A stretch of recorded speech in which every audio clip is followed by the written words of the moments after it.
In today's video, I'm going to show you one of the greatest techniques you can use to be able to close sales consistently and in record time. My name is Iyore. We train thousands of salespeople across several countries, including Nigeria, Ghana, USA, UAE, Rwanda. I'm an author of several books and resources on sales, and I'm featured on lots of media platforms to talk about successful selling. I work for an organization that was given a target to sell to 20 high net worth individuals. I was able to bring in 21 high net worth individuals to the organization in a single month. I also participated in a sales competition where I won, and I was sent for the World Cup and all expense paid trip. I moved to another organization. I was able to double my portfolio by over 100% in just 11 months. I'm CEO for Advantage and specialties in Salesforce management, meaning we work with sales teams, partnering with the CEOs and team leads to help them optimize sales results and get sales results faster and in record time. Ladies and gentlemen, let's go right in. Now, selling is not talking. Selling is not talking. Don't make a mistake to meet a prospect. For example, I in our training programs, we make it very practical. We use role plays a lot. And I've realized that in sales, there are things that you must memorize. There are things you must memorize so that you can be able to communicate those things in the exact words we show you in the training programs. So in order for us to drive this home, we possibly a 3-4 day program. There are role plays we start from the first day and we continue them second day, third day, fourth day, so that hopefully by the fourth day, everybody in the class can be able to say the same thing and can say them the same way. One of them we normally would do is sell to me. So this means I walk up to somebody and I tell the person, sell to me.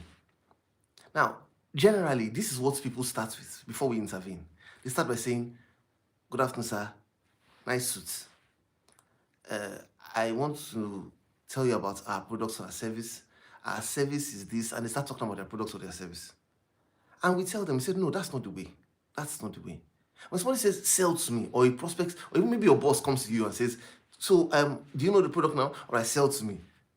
In reality, the proper way to start that conversation is to start by asking questions, because the more you talk, the less sales you'll make.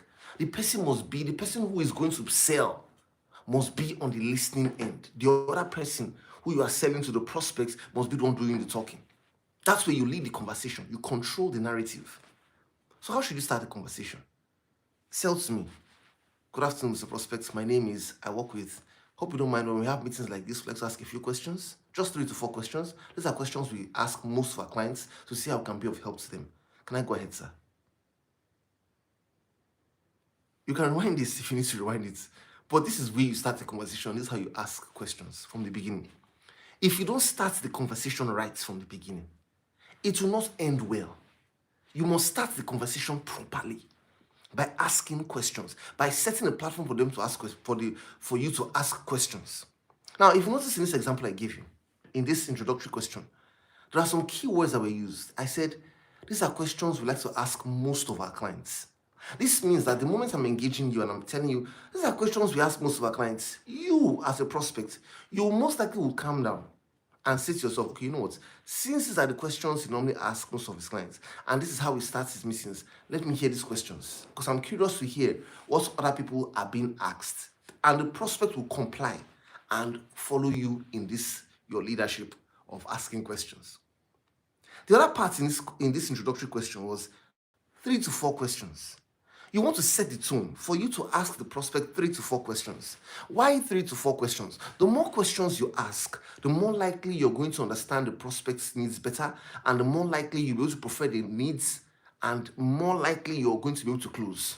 So if you ask more questions, you understand the needs of the prospect better. When you understand their needs better, you will be able to find out how your solution can match those needs, because selling is matching needs with solutions, with products and services. You want to match them together. When you can match them together and they fit perfectly, a sale can take place. So 3 to 4 questions.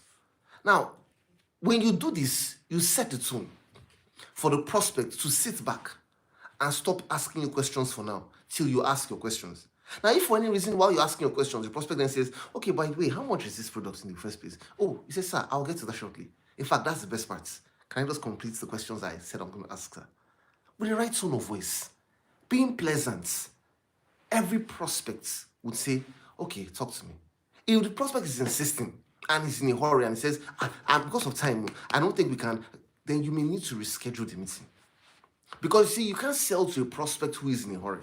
And somebody says, Iyore, but I've been trying to get this client for a long time. Now that I have this opportunity, I just want you to go. I want to make sure I finish this meeting. Now, the reason why you feel the pressure to try to make sure you sell at all costs, and though you don't want it to go, you want to engage at all costs, is because in reality, you are not prospecting enough.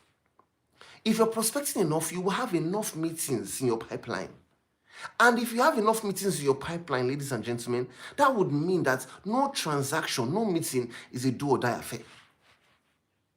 So if for any reason you notice the prospect is in a hurry, do things properly. Run them through the sales process. Your chances of closing will be higher if you reschedule that meeting than if you go ahead to continue talking when the prospect is in a hurry. When the prospect is in a hurry, they are no longer giving their full attention. And in sales, attention is currency. If the person is, you see, if you're talking to your prospect, imagine you're having a meeting. You start asking questions, and all of a sudden, the prospect starts to look at their phone. What are you supposed to do? You can't keep talking. And he's on his phone, and you are still talking. No, you pause. When you pause and he says, he now realizes that you're no longer talking. Just show you that he was not even listening again. You've paused, but he's still on his phone. And he realizes that I'm not hearing sounds anymore. He now looks up. You now say, oh, sorry, okay, sir, please finish. He now says, okay, sorry, he'll not drop his phone. Okay, no problem, you can go ahead. I'll get to that later. Yes, like you're saying. Then you continue your presentation. Because in sales, attention is currency. Sometimes the prospect didn't buy, not because you were not good enough, or because your company was not good enough or your product was not good enough. They didn't buy because they were not even listening to you. They weren't even hearing you out. And that's why you need to make sure that you are not doing the talking. Let them do the talking. If they are the ones doing the talking, it is difficult for them to get distracted. The moment you identify their needs and you ask questions around their needs, automatically they get interested.